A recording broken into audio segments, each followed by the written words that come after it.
All right, live. Why are you lying to us? Am I live right now? I'm not lying. Come on. Come on, guys. Come on. So, how is everyone doing? Ezra Muller, when do we start Killing Mockingbird? Monday. We start Monday. You get the weekend off. How is everyone doing? What did everyone think of the book? Let's start very basic. Everyone should have finished by now. What are your thoughts? Did you love it? Did you hate it? Did you have weird feelings? Are you thinking about life differently now? Did you not care at all? Did you frankly think this book sucked? Like, what are your thoughts? That's what I'm curious. Everyone's allowed to have a different opinion, and everyone should. Everyone's read it through the different prism of their own eyes. So it should be kind of fun. So good. Loved it. Okay, Nicole's 114, not much of a fan. All good. Loved it. I guarantee you, in the list of books that I have prepared, there will be at least one or two that I won't like myself. I'll be like, it's like the worst when you read a book and it feels like a chore, but sometimes you have to. Okay, started late. All right, good. I'm glad you're loving it. It's not my type of book. Totally loved it. Enjoyed it. Have weird feelings. Got confused a couple times. Charlotte Life 93. Totally understand. Same. But I loved it. Weird feelings. And this time reading it, I've had a lot more questions. Liked it. Quick reading. All the emotions went through. What a journey. I agree with you. Loved it. Definitely seeing things differently. Interesting book. Liked it. Good morning. It was amazing. I like this book, but I didn't read it in my first language, so I didn't understand everything. Oh, all good. Oh, you know what? I want to say congratulations to everyone that read this in a language other than their first language. Like, good for you guys. That's intense. That takes a lot of dedication and a lot of practice and a lot of whoa, sending you into a midlife crisis. Oh, don't let it do that. Book was amazing. I think I'll have to read it a few times to understand it properly. Catherine, I have to read it like 5 more times to really get it. But I love where I'm at with it now, and it's funny because it's changing every time I read it. So I actually have an announcement today. We have a special guest to join us. Person, also a member of the book club, who lives here in Boston. They called me like, Alberto, I think you're the coolest person in the world. I want to be on the book club. I want to be there and talk about the book. And I was like, I don't know. It's a pretty exclusive book club. You have to be like pretty. He's like, I'm pretty awesome. So I was like, all right, you can join. Everyone say hi to the man, the myth, the legend, hello, Diego Felipe. He will be joining us for our live session. I don't know. We're going to have to Diego and I will back up a little bit. There we go. You want to tilt it down? No, that's good. Yeah, it's fine. I mean, There's my phone. that's better. So Diego's going to be talking about the book with us. Diego, first question, what were your thoughts? I really enjoyed it. I thought the message was interesting. I thought it was very timely. I feel like I think any book about war is timely almost, because I feel like we're always at war, which is terrible. And I think that's why we need books like this to challenge our thought process on a system that's kind of broken. So I had one person message me, and I love the quote that they used here. I'm quoting them. It was, "I've never been so successfully convinced of pacifism." Exactly. Then after I read this book, and I was like, that's such a cool way to put it. The way Vonnegut structures that argument is very much like common sense. It just feels like anyone who thinks contrary to that is missing a few screws. And I think you can see that when Billy Pilgrim is in the hospital bed across from the other man who seems to have it all figured out according to what we consider success. But he still thinks of Billy, a different person, as something less than himself, which in Vonnegut's mind makes him an unsuccessful person, which I think is cool. Mm-hmm. There's that juxtaposition there. Yeah, I can read that far, Shirlo. Don't worry. I can read the comments.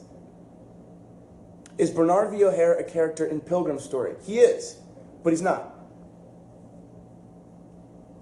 In one of the chapters when they're in Dresden, it is brought up actually multiple times when they're in the camp with the Brits and when they're in Dresden. Vonnegut weaves himself into the story, and it's like, the man that was saying he was shitting his brains out, that was me. And that one time we were all formed in ranks on the moon, I was there, Bernard V. O'Hare was there.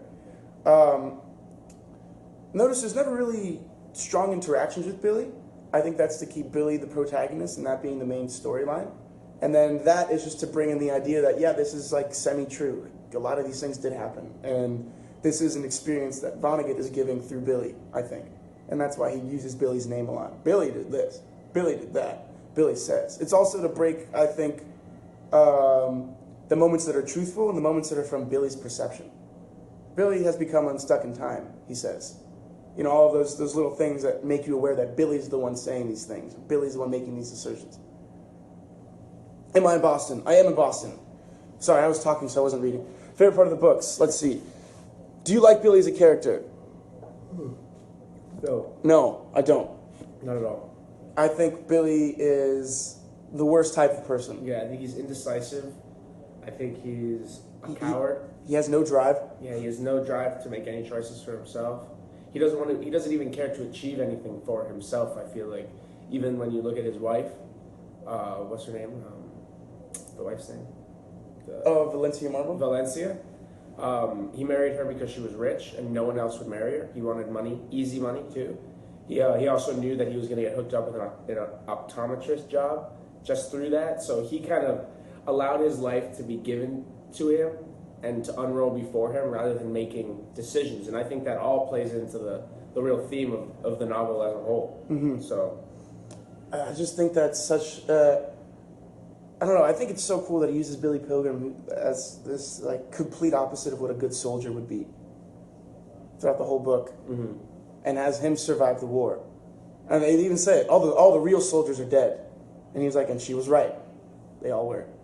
So it goes. Yep. Like I thought that was super intense. Combined a real life war story and something that was interesting to read. He's on autopilot his whole life. That's such a good comment. He's on autopilot. That's autopilot. Bianca Frank, that's freaking awesome. Yeah, and I think we all know people that are kind of on autopilot. They don't really make any decisions, but they keep kind of moving.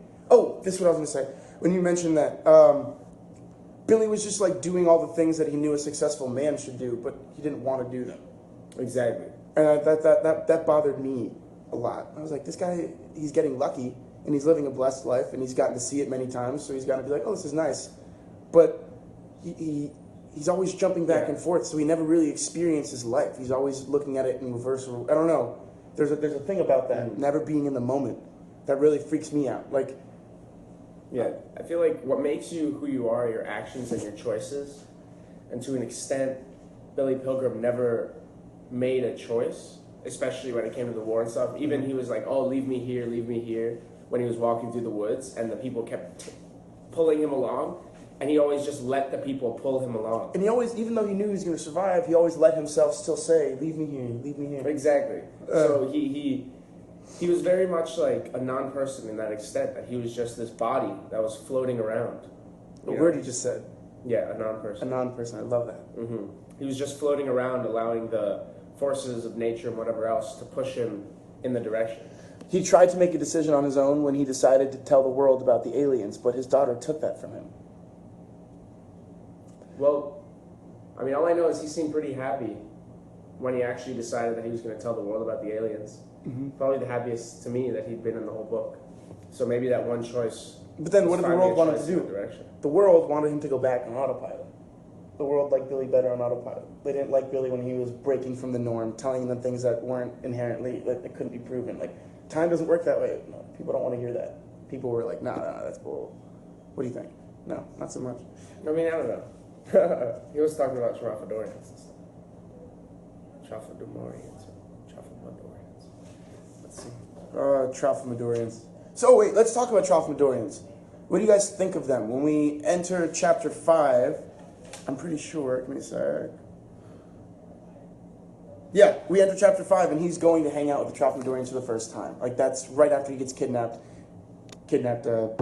abducted, and goes straight for it. So, what do you think about that? First, let's talk about the first image that they talk about as humans as millipedes. What do you guys think about humans as millipedes? Humans as millipedes. I just think that was cool. Like, the Tralfamadorians don't see people as a two-legged person. They see them as a giant millipede with baby legs on one side, and old people legs on the end. You know what that's very similar to is kind of like, I don't know if you guys have seen Interstellar, but when they're in the cataract and you get to see every level of time and you're literally seeing every single moment all the way up and all the way down, all being lived all at once. I feel like that's the way you can, like, Trumalfadorians kind of see humans all at once, all together, one life, one big brick, a brick of time, you know? It's Super pretty cool. crazy. I just thought, I just couldn't, like, when I read that, I actually put the book down and I had to think about how would they move? Do they, if he sees them all, they see them move, so what do they, I don't know. It's such an interesting concept. Like, I want to see the film now. I'm going to watch that soon, just so I can, because we've read it again.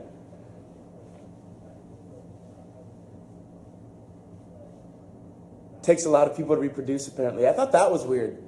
They think there's, 9 people to reproduce. yeah, 7 or something like that.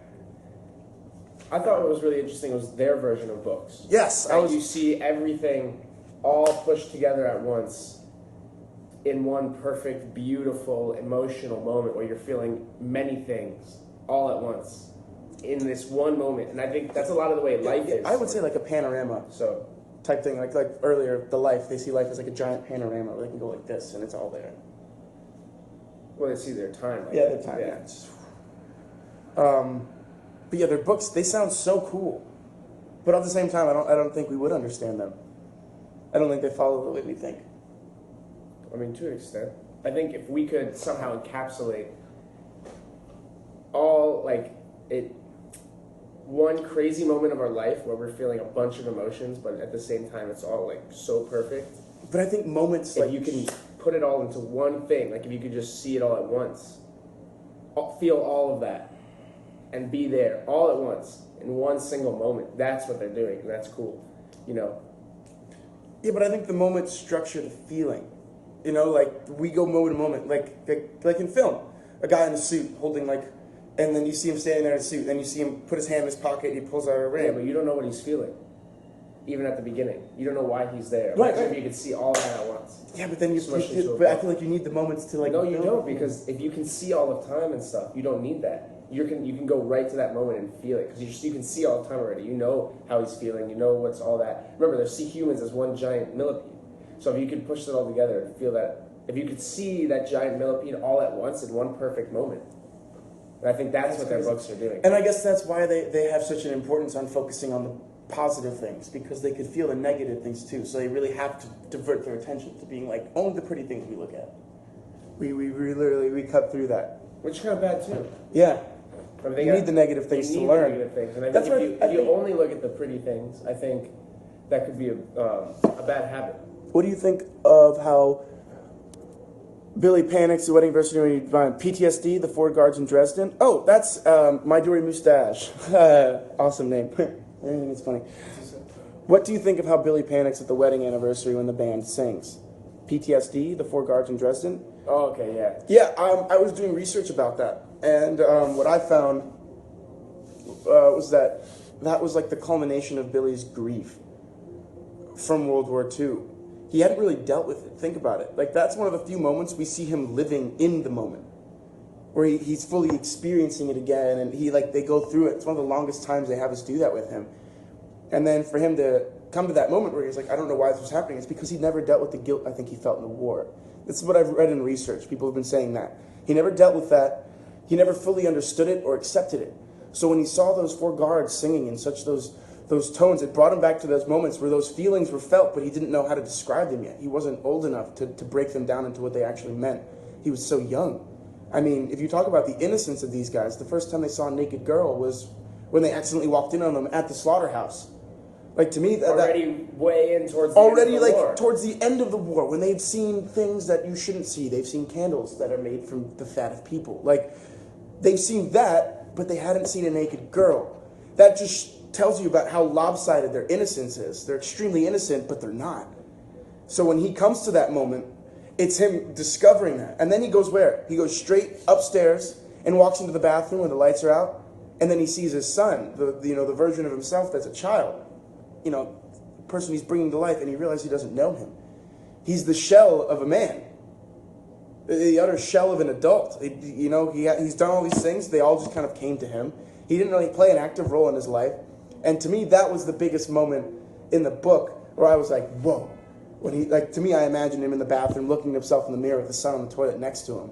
And I imagine him just kind of coming to terms with the fact that, like, his whole life, he's taken a very passive role. He's been an unrest. Yeah. And then I think, like you said about the child thing and him seeing the child version of himself and stuff like that. We were talking about this earlier about the whole theme of just the children's crusade of the book, of how, like, this man never made the choices that make you a man, that make you an adult. And he's let things happen to him, kind of like you do when you're a kid. You get pushed around, you get told to do things. You don't really get to choose a lot of. You get dragged somewhere with your parents. parents, dragged somewhere with just your like they got parents. dragged to war. Exactly, things like that. And I think it's just a lot of the book is a reflection on just him and how he hasn't made the choice to do what it takes to, like, develop as an adult, but at the same time, has he had the opportunity to? Because he was taken as a child and just put into the war. And then, like you said earlier also, when children see their emotions very differently. And when you're forced to go to war or something, you're forced probably to hide those emotions, and those could have just been embedded in him the whole time. I mean, they also talk about how at his optometrist office, he would just break out into tears crying. He just weeps. He would just weep, and nobody knew why. He didn't even know why. He just did it. And I think that's all residue from the war, residue from the past. It's definitely post in the present. And that's another thing, is like the whole thing about how, the way time works is that's all residue of the past, because you've lived all those moments already. Those moments are there and they're true, and they all lead up to who you are now.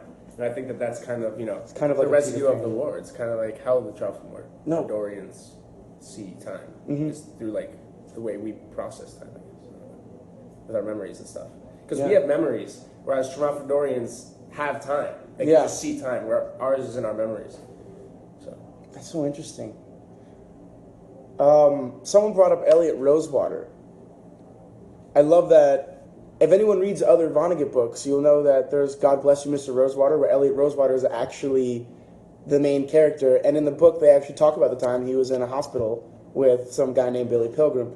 And then also, Kilgore Trout is the main character of a book, Breakfast of Champions. If you like what he talks about with Kilgore Trout, the fiction writer, then you'll like Breakfast of Champions, because he talks about many more of the books that he writes. He's like, this book was about this. And I think each book is so insightful and so interesting. It's meant to talk about one thing.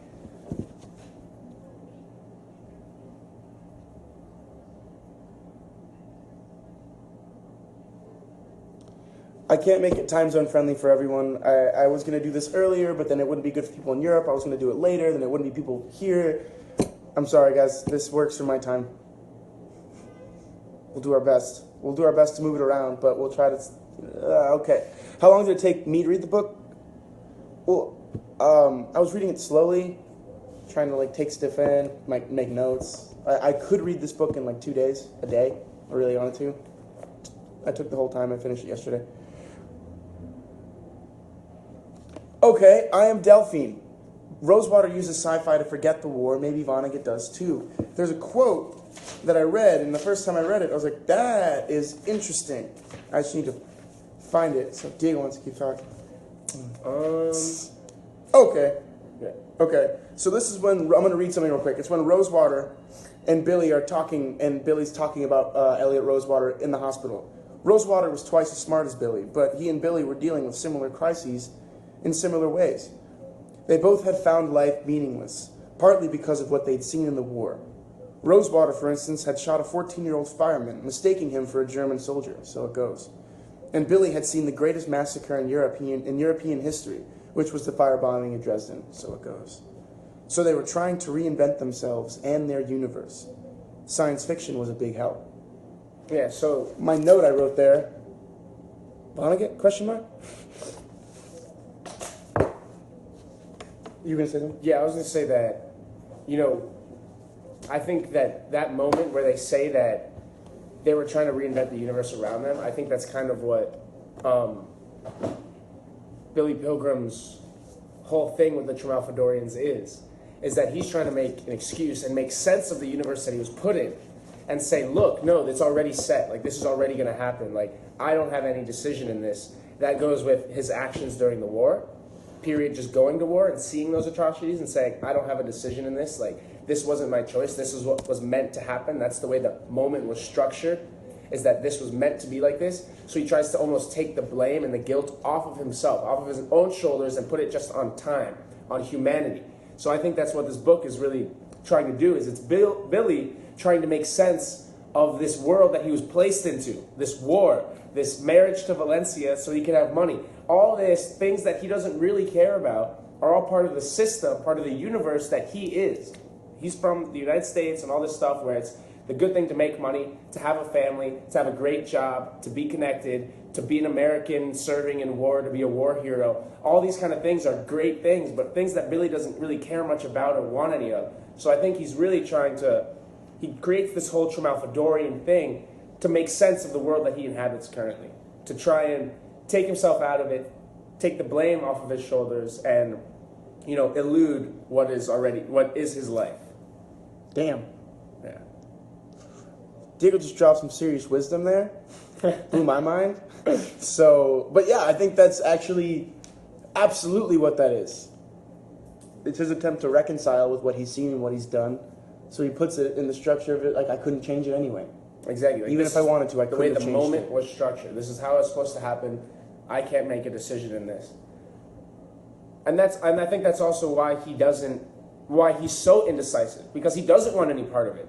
He doesn't want to say yes or no, because he doesn't want to be the guy who says no to the war, but he also doesn't want to be the murderer in war and say yes, like, I'm gung-ho, I want to go kill people. Like, no. So he's fine being stuck in between. But he really had no choice. In time. He really had no choice.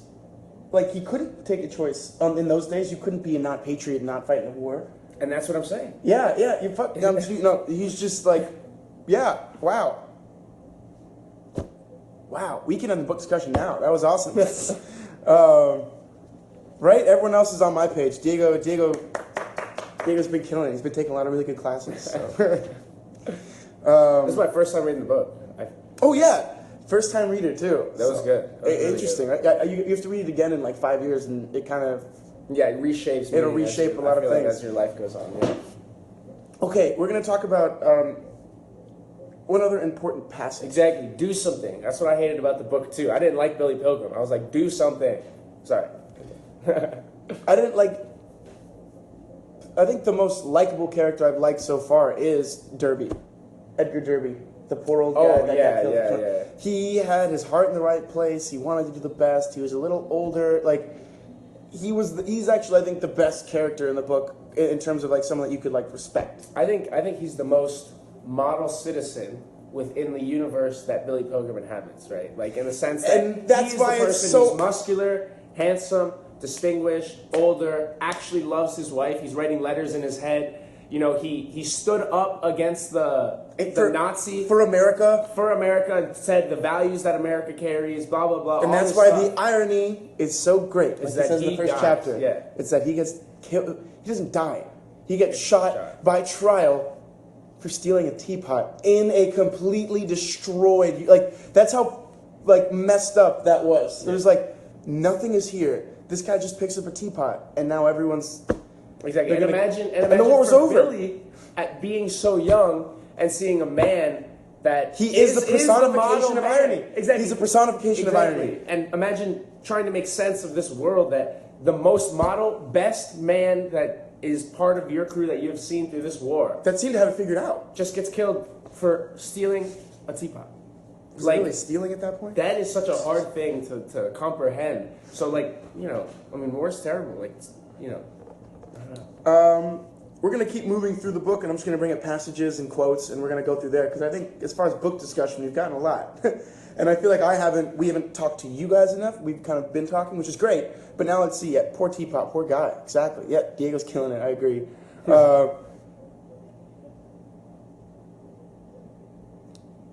Derby romanticizes the woman because he's older. Well, I think he sees. I think he just knows he's older, so he experienced the world before the war, and he doesn't want it. He really sees the threat of what's coming. Exactly. The threat of Nazism. He's at a place where he can understand the impacts it would have on different levels of life. And not just like him, he's dying. Those kids that he's fighting with, they're the ones that'll have to really deal with it. The kids who had never seen a naked woman. The kids who'd never seen a naked woman. The young child. It blew my mind. That part was so impactful. I want to read the part, but I passed it, so it's not a big deal. But the Englishman came into the hospital to check on Billy. He was an infantry colonel and captured at Dunkirk. It was he who had given Billy the morphine. How's the patient? He asked Derby. Dead to the world, but not actually dead. No. How nice to feel nothing and still get full credit for being alive. To me, that hit me. How many freaking memes do you see on Instagram? Don't feel anything anymore. I have no feelings. Me pretending I have no feelings and actually having feelings. Like, to me, that's the same thing. Some people want to pretend like they feel nothing and then still get full credit for being alive. That pisses me off. Like, when I read that, I was like, that perfectly makes sense in our generation. Like, no, you don't get credit for being alive if you're going to pretend you don't feel things. Feeling things is being alive. I don't know. To me, that was like a big quote. What do you guys think?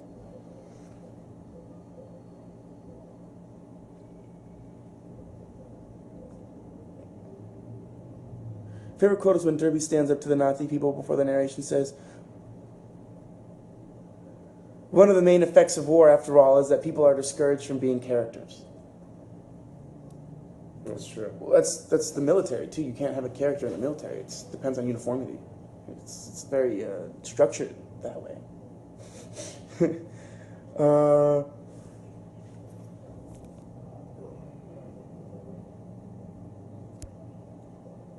He becomes more and more desensitized by death, just like today's culture versus 1969. Interesting. I think. What was I going to say? What's my opinion of Weary? I didn't like him either. I thought he tried too hard. I thought he was doing too much. Weary was the guy that eventually died because of gangrene in his feet, that said he wanted to kill Billy Pilgrim, the one that was dragging him, the one that was beating him, the one that made the Three Musketeers in his head. Yeah. I hated it. As a person, I would hate him. I think if Diego and I were on that, we would be the two scouts that would ditch Billy and Weary and then go die somewhere else. We'd be the guys in like, we don't want to hang out with the guy that doesn't want to survive, and we don't want to hang out with the guy who thinks he's like... Who thinks killing is cool. Who thinks killing is cool, and who thinks this is like a game, and who thinks that he's some sort of like god in this world. You know? He was like, I'm the leader of the Three Musketeers, this disillusioned man. I would not want to hang out with him. I mean, it's interesting that he died of gangrene. That's what when you like rot on the inside. You rot on the inside, and it comes and it's like an infection. Yeah. I mean, I think that kind of also personifies. No, I think it kind of is what Weary is to society too. The love of war is a gangrene that is going to rot us from the inside if we continue to push war and make war something that we what's it called? The whole time we romanticize. It will, in the end, kill us from the inside out. That war will be the end of us if we continue to go to war. The end of us, all of us, like people, humans. Think about all the movies we have right now. I think it's just so opposite, and I think that's just very interesting that he died of something that rots from the inside, and I think that's what happens if you make war your, the foundation of your belief, and I kind of think that's what he did. No, that's what him and his father were huge collectors, and they had all torture devices. Exactly. So, he literally rotted from his feet up, and dying from gangrene like that is terribly painful and disgusting. You're literally rotting from the inside, and you can feel your body, like the infection moves through your body and everything. So he also kind of tortured himself to death in the end. So I think it's just interesting that that's the way he ended up. And it's something you can't the only way to fix it is to cut it off. Exactly. So it's like his blood gutter. The only way to fix it is to end it completely. There's no way to stop it from bleeding. Exactly. So I thought that was just very interesting that's the way that character died. I think it was purposeful. I think everything in this book, the reason why this book is so great is because everything in this book carries meaning. It has a purpose, and it's there for a reason, or else it wouldn't be there. And I think that's the best thing of every piece of art. He thought he was the John Wayne. Exactly. Yeah. And then he ended up just dying by his own accord too. I mean, he died. He ended up killing himself. Technically, his body ate himself, and he died. So it's incredible. And all that was left were the children The Children's Crusade.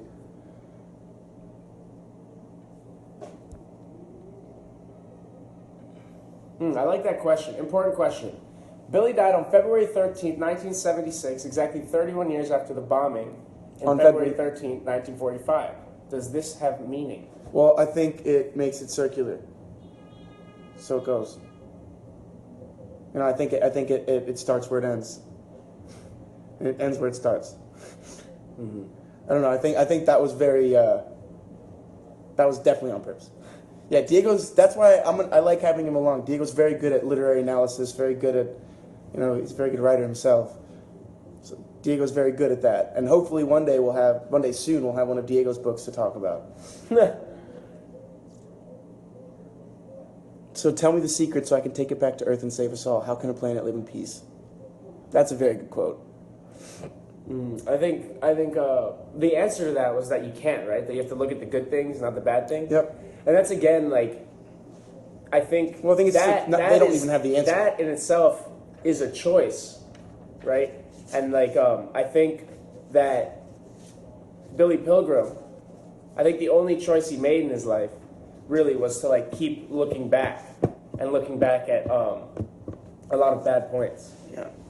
I don't know. I think he tried to find the balance in his life of good and bad, and he would go back to good things and bad things. But I think that's the point. You're always going to have good and bad things. Your life's not going to be great all the time. And you need to kind of, I don't know, be able to look back on more of the good things and see that life is filled with both sides. It's a balance. And it's about what side you pick to look at. Mm-hmm.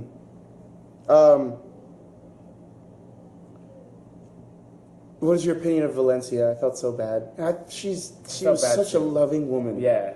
She's really a character it's so sad that she died. She died because she was so worried about Billy. And I think that was, I think also there's some guilt where Billy feels like, although he chose to marry her, I don't think he felt like he deserved someone as loving as her.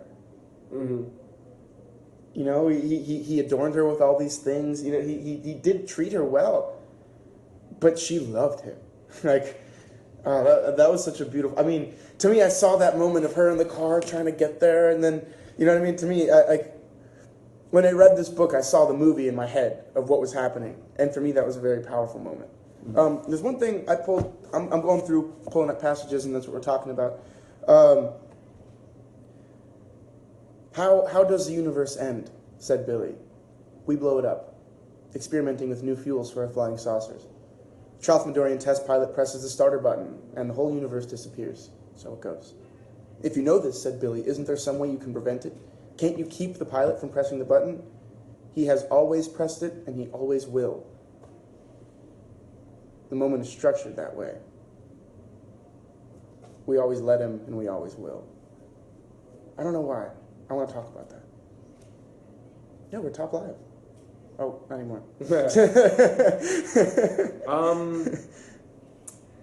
I don't know. I think that again is that deterrence of blame of anything. Even the Tralfamadorians don't want to say that, it's completely our fault. It's no, sorry, that's just the way time has it structured. It's sorry, no, we didn't wreck the universe, time did, because time structured it that way. Yeah, that guy's always going to push that button. If not him, someone else. We can't deal with it. But I think that also allows them to continue fighting terrible wars, and to continue doing that with no repercussions whatsoever. It's not their own decision. Like you're saying, they're letting time completely take the blame for everything. Which I think is something that Vonnegut's actually calling out. When someone says, you should read an anti-glacier book anyway. Does Vonnegut feel like there is no point? Because he goes, I believed him too. I believe that too. There'll always be wars and there'll always be glaciers. But I think that's also, ironically calling out the point of view that can't change the world. The point of view that's accepted as it is. They're peace. There's a belief in political science that, I think it's the realists, they believe that peace is only the time in between war. Yeah. It's not a time to be sought after. It's a time that's just happening. Right now, we're in peace, although we're not.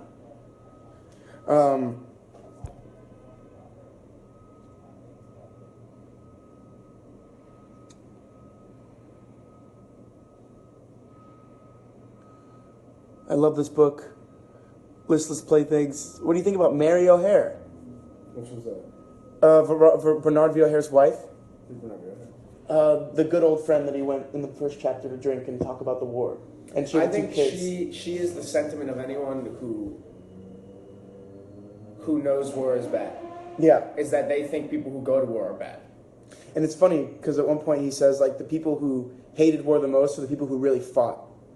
And I think he's making a parallel there to saying not only the soldiers fight, the women back home who lost their sons and their husbands, who kept the world moving, those women fought just as hard and lost just as much, if not more.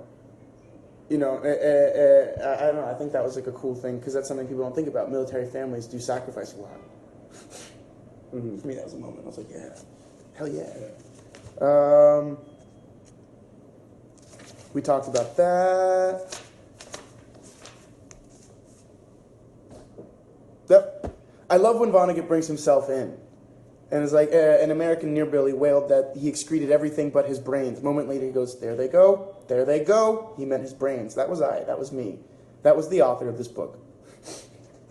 I love that because then that's bringing in a moment where you're like, okay, so he's tying this to truth. This really happened now. So some guy did walk in on him when he was screaming that. Maybe that's the guy he based Billy Pilgrim off of, you know? Who knows if that guy made it, so it goes. But who knows, you know, it's so cool. Also, I love that he constantly nestles people like spoons. Billy and Valencia went to sleep nestled like spoons. There they were sitting in the thing, nestled like spoons. The two dead men over there nestled like spoons. People are spoons, I guess. Have we talked about So It Goes yet? Like about specifically? No, we haven't. We talked about it in the first live, but we haven't talked about it. We haven't brought it up again yet. Should we bring up So It Goes yet? Or should we do it at the end? How long is Oh, sorry. We have we about... have to go, like, yeah, we have to go soon. I feel like I'm always that guy who's like, yo, we gotta go, but... Oh, we only have 5 minutes left anyway. So yeah, let's... the AD gotta keep moving. Yeah.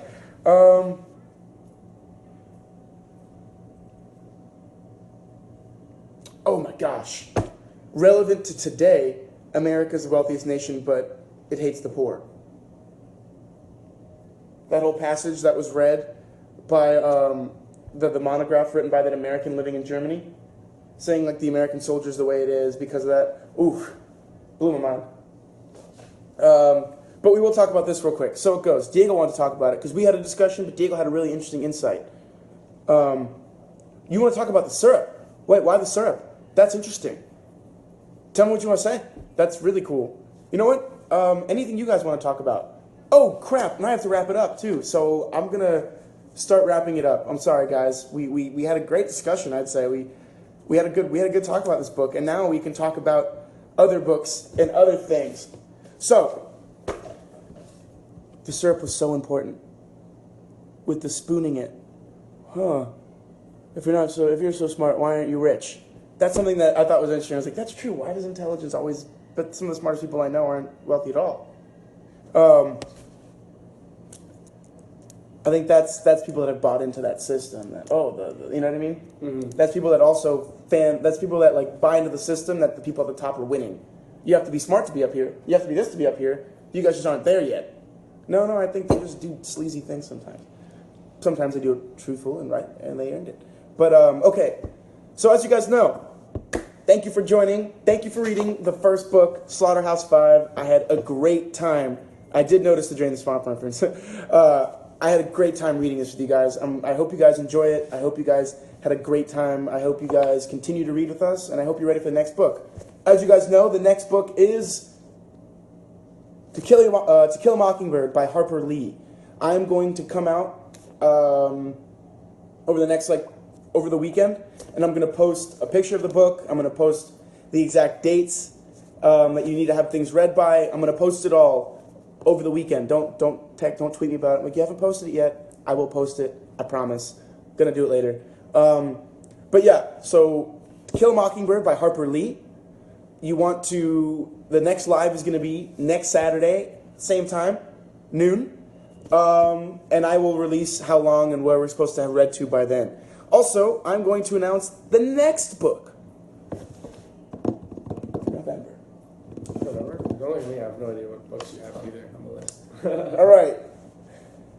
The next book in November is going to be... I have the list. I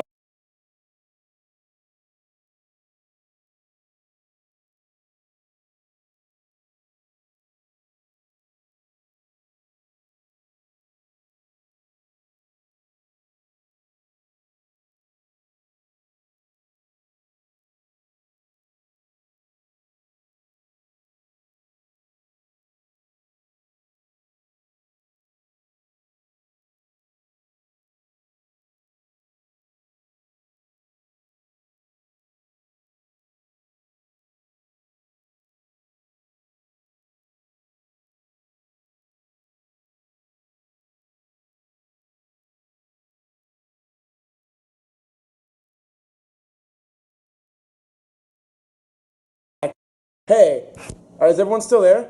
Looks like it says 302. Okay, cool. My phone's gonna die. But the next book is gonna be 1984 by George Orwell. After To Kill a Mockingbird. Does everyone hear me?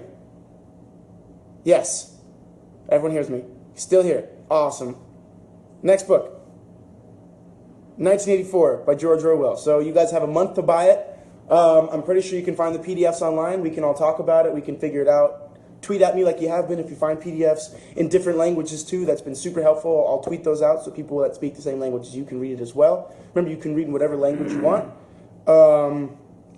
So, yeah, a lot of us already own it. I've never read it. I bought it a month ago to read it, and now it's on the list. So, the next two books, we're starting To Kill a Mockingbird. Start reading it Monday. You can start this weekend if you want. I will come out over the weekend with the amount of time, or with how far you're supposed to read. The next one, Oh, these hearts hitting me in the face. the next book will be 1984 by George Orwell, and then there is a book after that for December, but we will not tell you as of yet. Top live. We made top live. Hey, top live. Well, anytime we go over 300, we get top live, and then we dip under it. It goes back down. So, George Orwell. If you just type in 1984 book on Google, guarantee you it'll pop up. 100% guarantee you it'll pop up. Actually, it'll pop up before you finish typing. Jade, what's up? All right. So, guys, thank you so much. Everyone say thank you to Diego for joining and giving us amazing insight. Keep reading. Exactly. I'm excited to start To Kill a Mockingbird with you. Keep sending me your questions about Slaughterhouse-5. Maybe I'll answer a few. Any ones we didn't talk about? Dude, let's totally go eat. Until next time, guys, keep reading, and we read our first book! Sorry, it's so exciting. We did it. We have a book club, guys. We did it. So yeah, I can't wait to read the next one. Have a great time. Have a great day. Have fun this weekend. Tell your parents that you love them, and do something you haven't done before this weekend. Like go somewhere, go sit in a park. I don't know. Challenge yourself, and yeah, try to become unstuck in time a little bit. See what that feels like.